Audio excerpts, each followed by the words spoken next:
reading from the Gospel according to Luke. As they came near the village to which they were going, he walked ahead as if he were going on. But they urged him strongly, saying, "Stay with us, because it is almost evening, and the day is now nearly over." So he went in to stay with them. When he was at the table with them, he took bread, blessed and broke it, and gave it to them. Then their eyes were opened, and they recognized him, and he vanished from their sight. They said to each other, "Were not our hearts burning within us while he was talking to us on the road, while he was opening the scriptures to us?" That same hour they got up and returned to Jerusalem, and they found the 11 and their companions gathered together. They were saying, "The Lord has risen indeed, and he has appeared to Simon." Then they told what had happened on the road and how he had been made known to them in the breaking of the bread. While they were talking about this, Jesus himself stood among them and said to them, "Peace be with you." They were startled and terrified and thought that they were seeing a ghost. He said to them, "Why are you frightened, and why do doubts arise in your hearts? Look at my hands and my feet, see that it is I myself. Touch me and see, for a ghost does not have flesh and bones, as you see that I have." And when he had said this, he showed them his hands and his feet. While in their joy they were disbelieving and still wondering, he said to them, "Have you anything here to eat?" They gave him a piece of broiled fish, and he took it and ate it in their presence. And now Jeff is going to sing a devotional solo for us.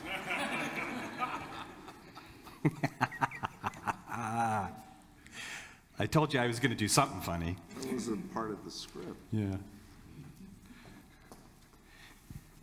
I told him before the service that I had changed the questions I was going to ask him, and one of them was going to be, "How is it that you're so darn good looking?" and that he was supposed to take that in stride when I did.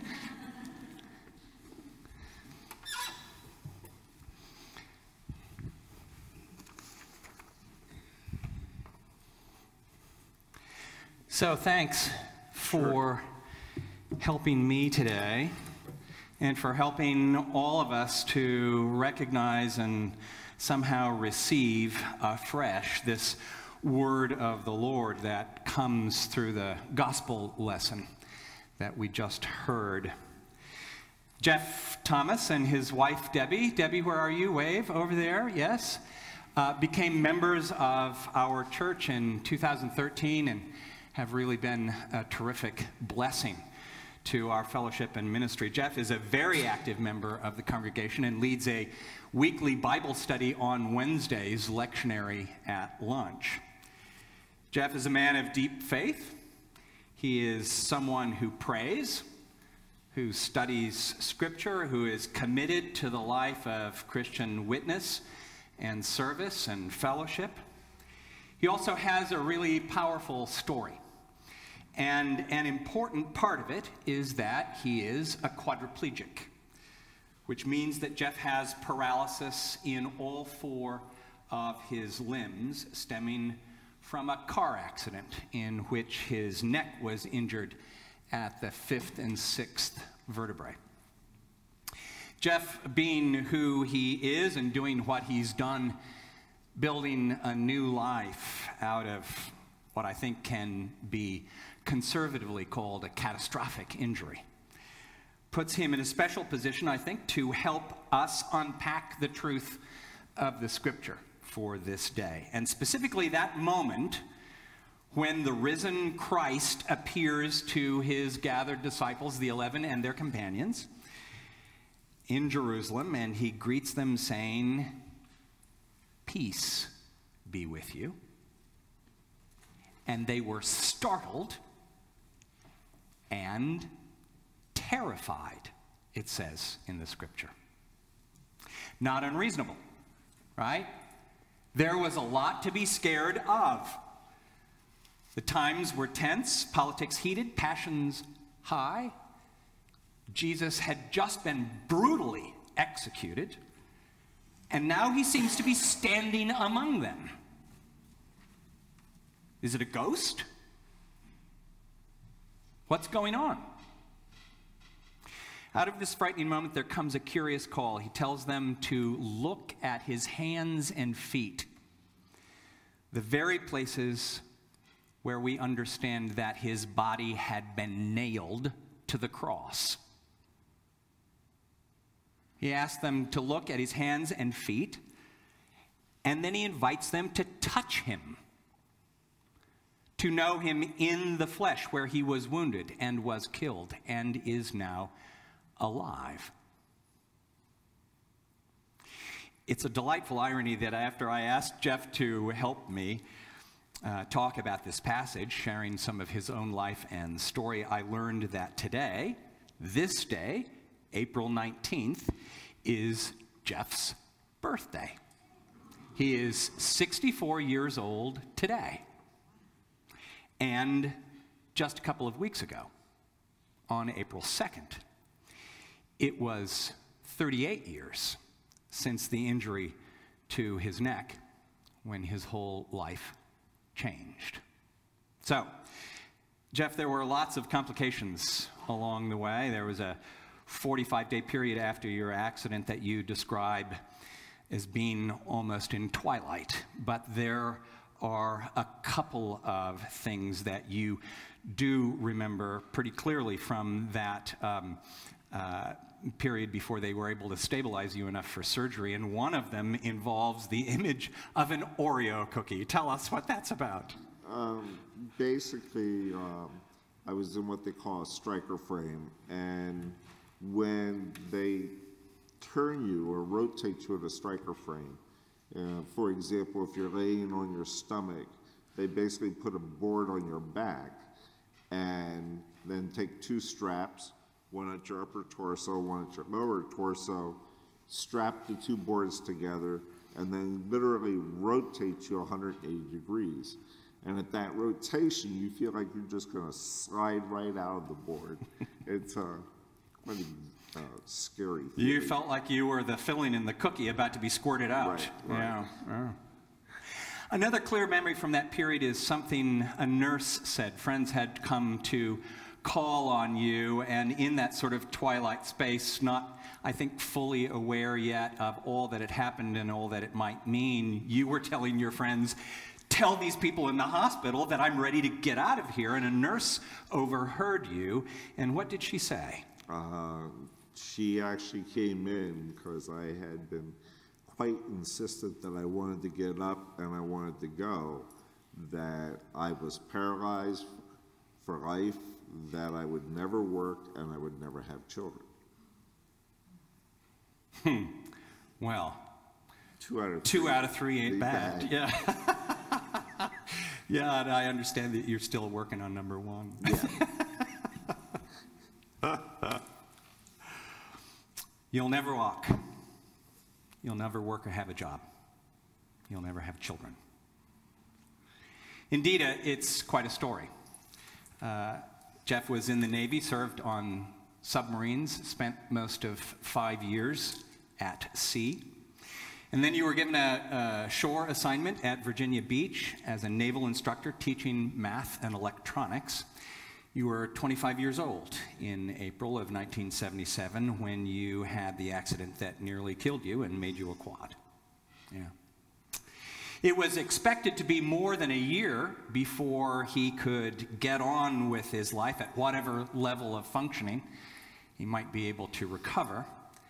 But in January of 1978, just 10 months after your accident, you were enrolled at Kent State University working toward a bachelor's degree in business administration with a concentration in computer science, a degree that you completed in 5 years. In 1982, you married. In 1983, you got a driver's license and a van. I'm not exactly sure in what order that happened, but anyway. I ordered the van first. You ordered the van first, good, yeah. You got a good job in your professional field. There's a whole story there that I wish we had time for, but oh well. And in 1984, your son, Sean. 94. 94, yeah. 94, your son, Sean, was born, a moment in your life that you have described as a miracle. And then in 1986, you had a chance to move your work to Goodyear Aerospace, which became Lockheed, from which you retired in 2011. Correct. Right. So you've had and continue to have an amazing life that has involved some very dramatic, challenging shifts and changes. some real life or death moments. And when I look at it from my perspective and experience, and maybe some of you would share this perspective hearing about Jeff's story, I can easily imagine you having to face a lot of fear, terror even. But you've shared with me that in everything you've been through, you've never really felt scared. When you were so profoundly injured, came so near to death, and then so much of the way of life you had once was like that, gone. You didn't feel scared. So what were you feeling, friend? If not scared, then what was going on for you? Just taking it one day at a time, and just moving forward. Determination. Yeah, determination and just impatience with myself. Courage and impatience, which we have observed on several different occasions. Your impatience has served you well. Yes, it has. Let that be a note for everyone. Sometimes impatience will really serve you well. Yeah. So you haven't been scared. No. But you have told me, Jeff, that you felt like there have been a lot of people scared of you, not knowing what to do with you, acting as if you weren't there. You talked about one episode that seemed to be emblematic, something that happened to you in a restaurant. That's when a waitress came up and looked at the person I was with and asked, "What does he want?" And the person I was with correctly answered, "Why don't you ask him?" Yeah. Did you do something feisty after that? Or did you just smile? No, I smiled and I gave my order and we didn't leave a tip. Oh. Yeah. I think you can be forgiven for that. Yeah. So what's that about?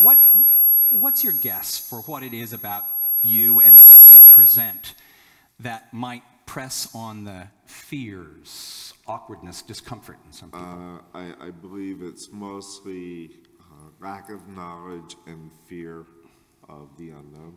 Fear of the unknown. Yeah, I think it's people are scared of what's not familiar. And someone in a wheelchair is not familiar. And I can kind of relate to that because if I put myself in that situation, I would be, since I didn't know anything about paralyzed people in general prior to my injury, it's a little bit discomforting. It's an unknown because, how could you relate to that? But, everybody's got wounds. Everybody's broken somewhere. Yeah, but most of us can cover it up.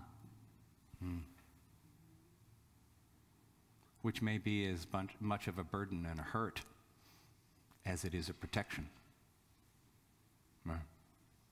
Yeah. So, you've lost a lot of, C5-6, you've lost a lot of sensation, most everything below your neck. Correct. So, I imagine touch it has been a developing and a changing thing for you, and maybe has a place in your life that's a little different than it was before your injury. Yes, it is. Do you like to be touched? Yes. Is it hard to touch? No, not really. I prefer hugs more than handshakes because if you're going to shake my hand, it's going to feel like shaking hands with a wet rag because there's nothing there to actually give you a grip with. But with a hug, I can give a hug back. Yeah. Yeah. But, you know, that's kind of difficult for me, isn't it? Because I'm usually up here. Correct. And there's this whole chair thing going on here. And you have to basically get past your space. Yeah. And also I might be afraid that I'm going to hurt you, or that it's going to feel like I'm invading Correct. you. So basically that's where, unfortunately, you're going to have to come down to my level. Yeah. Yeah. But, you know, a really nice thing that Jeff does that helps is that he has a standard gesture for communicating what he's open to and what he wants. And it's this. Well, actually, usually it's this, right? Because this moves more easily than this one. And he goes like this. And it's kind of like, well, you fool, come hug me. Yeah, right. So, you're a man of very deep faith, which has been a tremendous gift to me, and I know to many others in this congregation and the wider community of churches. The depth of your faith and your reflectiveness about your faith and your disciplines in faith have been very helpful in friends and colleagues as we all try to grow in our faith. But like all of us, I also know that the story of your faith has its ups and downs. I know that there is a time when you walked away from the church. Yes. What brought you back? What brought me back was not my injury. What brought me back was the birth of my son. It was at that point in my life where I realized that I had to go back and thank the God that brought me into this earth, also gave me a heritage and an heir. And because if I was to pass away without an offspring, I would have been the last of my line. And I came back to give thanks and go back to my roots. So that's a very powerful confession, it seems to me. That it wasn't need or a sense of neediness so much as it was gratitude and thanksgiving that brought you back into that living relationship with God after everything that had happened and all that you had lost.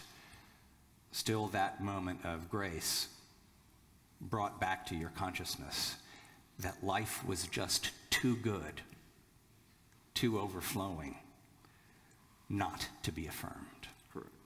Yeah. You ever felt angry? Often. Not so much at the disability, but again, it boils down to my impatience and my judgmentalness. Those are the things that cause my anger and which I work on a daily basis to drop and let go. That's more of a burden. I want to read the gospel story again. And I want to invite you to do something that I'm going to do, which is I want you to get near someone that you can touch.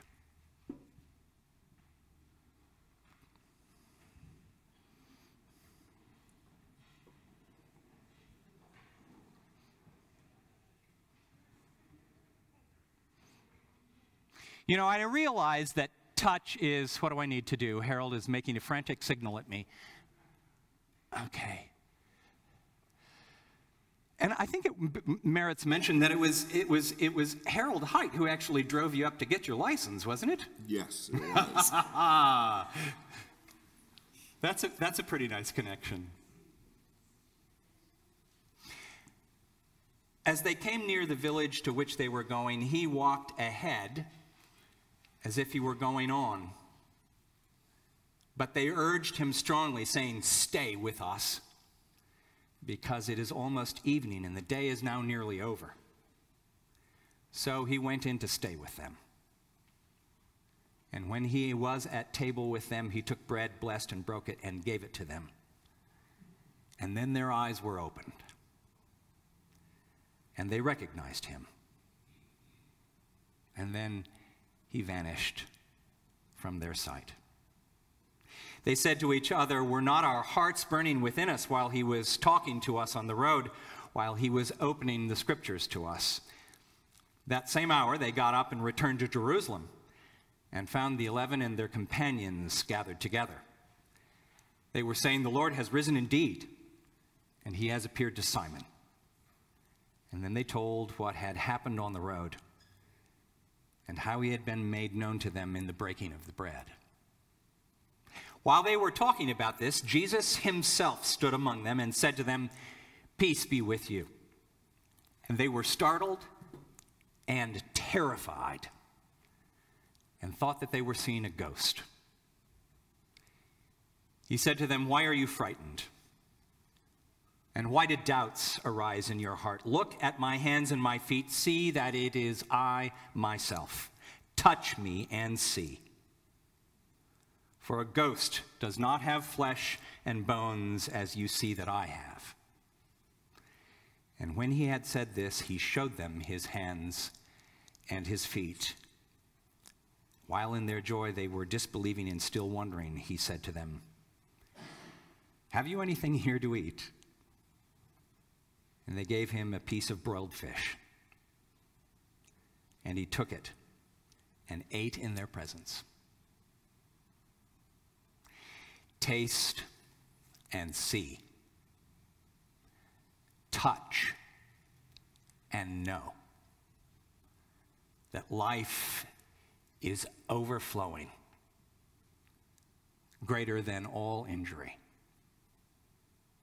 and that love always has the next and the last word.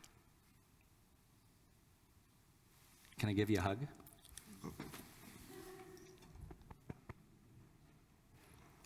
Thank you.